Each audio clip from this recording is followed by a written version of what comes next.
മുനമ്പം വഖഫ് ഭൂമി വിഷയത്തിൽ സർക്കാരിന് തിരിച്ചടി. ജുഡീഷ്യൽ കമ്മീഷൻ നിയമനം റദ്ദാക്കി ഹൈക്കോടതി. തീരുമാനമെടുക്കാനുള്ള അധികാരം വഖഫ് ബോർഡിനും ട്രൈബ്യൂണലിനുമെന്ന് കോടതി.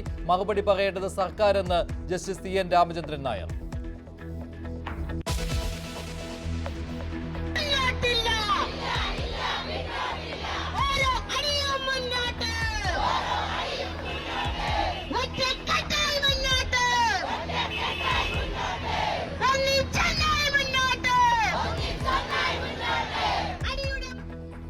ആശമാർ പ്രതിഷേധം ശക്തമാക്കിയപ്പോൾ വഴങ്ങി സർക്കാർ. പ്രധാന ആവശ്യം അംഗീകരിച്ച് ഉത്തരവിറക്കി. സമരം പിൻവലിക്കാൻ സാധ്യത. സമരത്തിന് തുടർച്ചയായി സെക്രട്ടേറിയറ്റ് വളഞ്ഞു.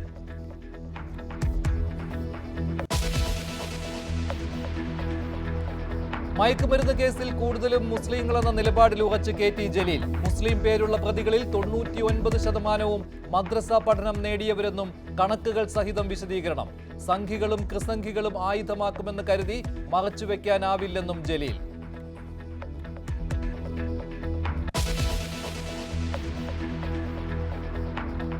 കരുവന്നൂർ ബാങ്ക് തട്ടിപ്പ് കേസിൽ K രാധാകൃഷ്ണൻ EDയുടെ ചോദ്യം ചെയ്യലിന് ഹാജരാകില്ല. അമ്മയുടെ മരണാനന്തര ചടങ്ങുകളിൽ പങ്കെടുക്കണമെന്ന് വിശദീകരണം. ED ആവശ്യപ്പെട്ടത് ഇന്ന് ഡൽഹിയിലെ ഓഫീസിൽ ഹാജരാകാൻ.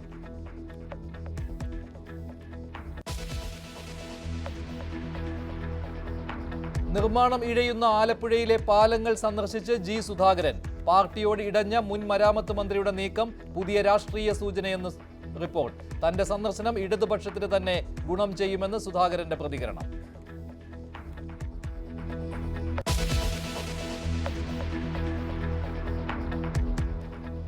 ഇടുക്കി വണ്ടിപ്പെരിയാർ ഗ്രാമ്പിയിൽ ഭീതി പരത്തിയ കടുവ മയക്കുവെടി വെച്ചതിന് പിന്നാലെ ചത്തു. കടുവയുടെ ജഡം തേക്കടിയിലെത്തിച്ചു. മയക്കുവെടി വെച്ചത് രാവിലെ 10:30-ഓടെ.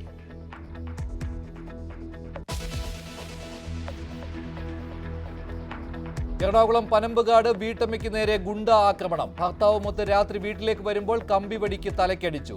മുഖം മൂടി ധരിച്ചെത്തിയവരാണ് ആക്രമിച്ചതെന്ന് വീട്ടമ്മ.